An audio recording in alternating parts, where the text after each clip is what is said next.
Who's facing questions in the chair today? It's two of Made in Chelsea's finest. Jamie Laing.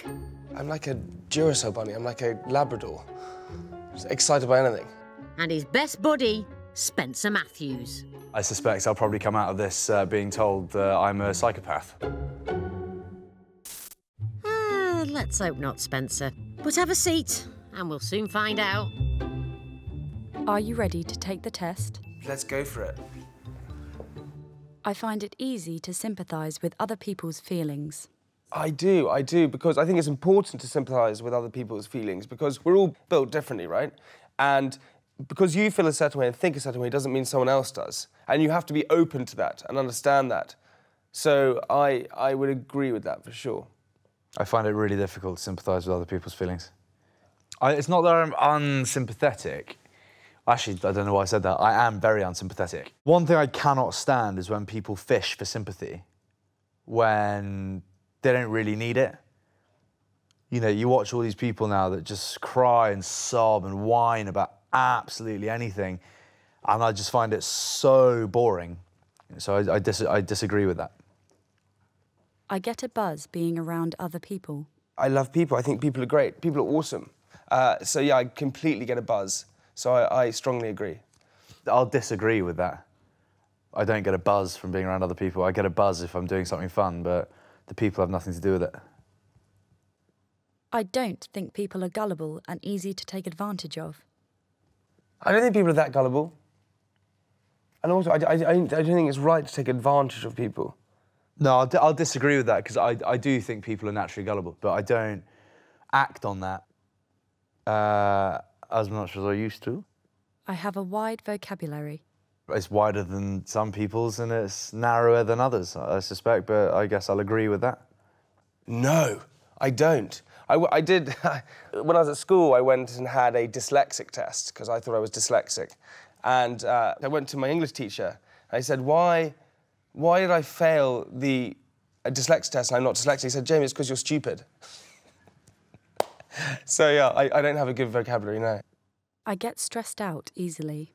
I get so stressed. I get so stressed. I never get stressed, ever. I'm slightly neurotic in the sense where I just worry about so much, so it stresses me out. It's not so much stress, it's more that anxiety, so I would agree with that. My close friends, I suspect, will not be able to give you a single example of a time when I've been stressed. I don't like being the centre of attention. No, I do like being the centre of attention. I love being centre of attention. I love it. One of my best friends in the world, a girl called Georgie, her brother is also an attention seeker, and he doesn't invite me to his things because he thinks I'll steal the attention from him. That's weird, isn't it? Other people's problems don't interest me at all.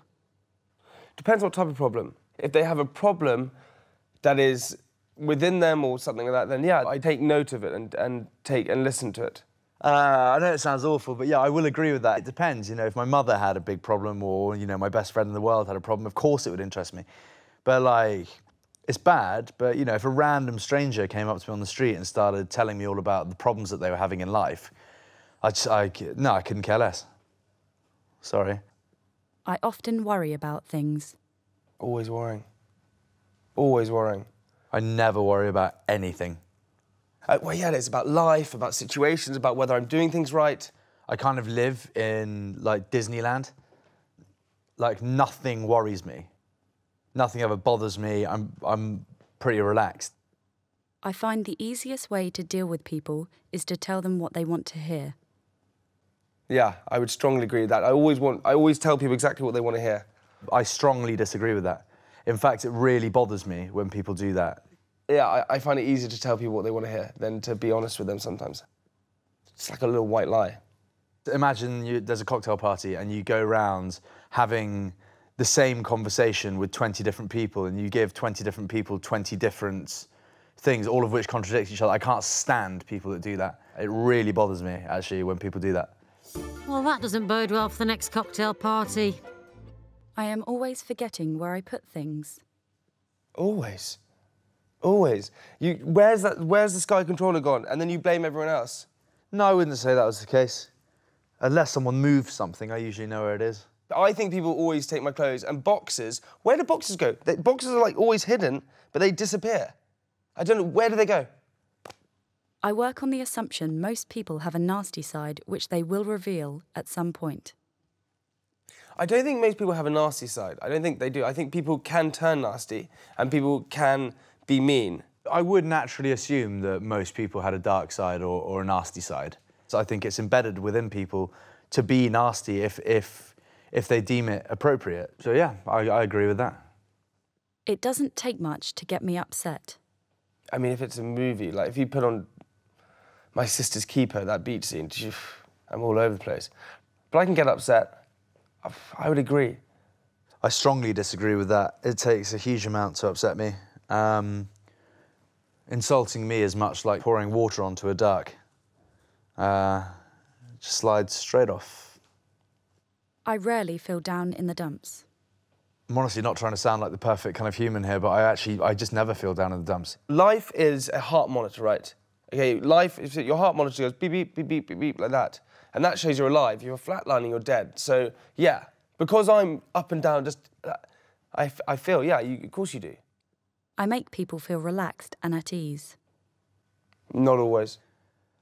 I have a couple of friends who are naturally quite anxious, and they constantly tell me that I make them feel more relaxed. It's probably due to the fact that I don't know what anxiety is. You can always be relaxed with someone when you know exactly what you're going to get. With me, you don't know, so you can't always feel relaxed. Test complete. Perfect. Thank you. Compared to other TV interviews, this was obviously more personal. You know, usually you're talking about the show instead of yourself. I think I'm happy with my answers. Yeah. But whenever I did an exam, I always used to think I was happy with those answers, and then they were always wrong, so I don't know, we'll find out. No going back now. While Psych tester Lee has been analysing their answers and compared them to thousands of other people worldwide who have taken the test. It looked at 6 personality traits. The first one is how emotionally stable they are. So your emotions are quite up and down, which means you can get anxious at times, you can worry a lot, and you can find it hard to get relaxed. You described it as like a heart monitor. A heart monitor. Yeah. And I really sort of identified with that, you know, hitting those points to feel alive. Do you know what's so funny, actually, what weirdly is? We strive for in life for success, for money, for fame, for all these kind of things, but none of those things actually make you happy. But what you have to always remember, and this is how I cope with, is that those emotions, it's like a cloudy day. Whenever there's a cloudy day, there's always blue sky above it. You just have to make sure you can get back to that blue sky, and you always will get back to it. It's just about finding a way to do that. Spencer, on the other hand, is the complete opposite. You are extremely emotionally stable. That means you're calm and relaxed in terms of stress. In extreme cases, this can come across as arrogance and self-importance. Has anybody said that to you? Yeah, of course I have. But I think that there's a very fine line between confidence and arrogance. I think I'm a very confident person. I reckon I can do most things. I reckon I can befriend most people, blah, blah, blah, blah, blah. But I don't think the arrogance necessarily comes into it. So it's surprising when I think about your friendship with Spencer. He's more steady as they go, and you're more up and down. So with Spenny, he actually isn't so straight down the line, but he puts on a front that he's completely straight down the line. And in fact, if you take off the lid of the pot, then you would see what's bubbling underneath. The test also looks at friendliness. Jamie has a huge interest in others and shows a great deal of empathy. You know, I've done so many things where I've, experienced like living with people who have no money and stuff like that, and I've done all these different TV shows that do those kind of things. And what I realise is that nothing matters. Nothing matters at all, but what matters is friends and family. So if you alienate those people around you because of the choices you're making, you're then left with no one. So it's important not to do that. And so that's why I'm very conscious of empathy now. However, the result suggests that Spencer is much less interested in other people and has very little empathy indeed. It's something he's well aware of and is trying to work on.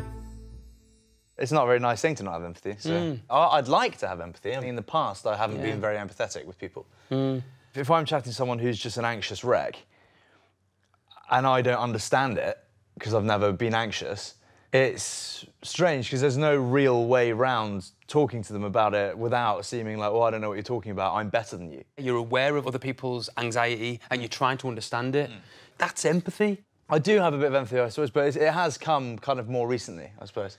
Yeah, because I was just... as I'm knocking on 30's door, I think it's getting there. It would be really interesting to see how you score on that in a year's time, or maybe 2 years' time. Yeah. The results also suggest that these two good friends do share one very extreme personality trait. You are a massive show-off, and you like being the centre of attention. Well, I don't necessarily think it's a bad thing. You are very aware of not coming across as an attention seeker or domineering. If I went to a party or whatever and someone else was blah, blah, blah, blah, I wouldn't feel the need to compete with that person. Right. So I'm aware of it, but, you know, if a place needs livening up a bit, I'm your man. You're a massive show-off. Sweet. I like that. It makes me happy. The problem that comes with that, being a centre of attention, is that you're the hare. You have to learn to sometimes be the tortoise, because the tortoise always wins. Out of our 6 personality traits, Jamie's standout results suggest that he's an attention seeker and an anxious worrier, which can be unsettling for others despite his warm, friendly nature. Compared to others who've taken the test, Spencer also comes out as a big show-off. But unlike Jamie, emotionally, he's as steady as they come. He's also a tough cookie who shows very little empathy for others. Now they've heard the results, what do the boys think about what they've learned? Well, now that I've discovered that I have got some empathy, I'll probably work on that. Try and become a very empathetic person, because I do think that that's a nice trait. You have to live in this body, so surely you want to know everything about yourself, and this is the way to find out everything about yourself.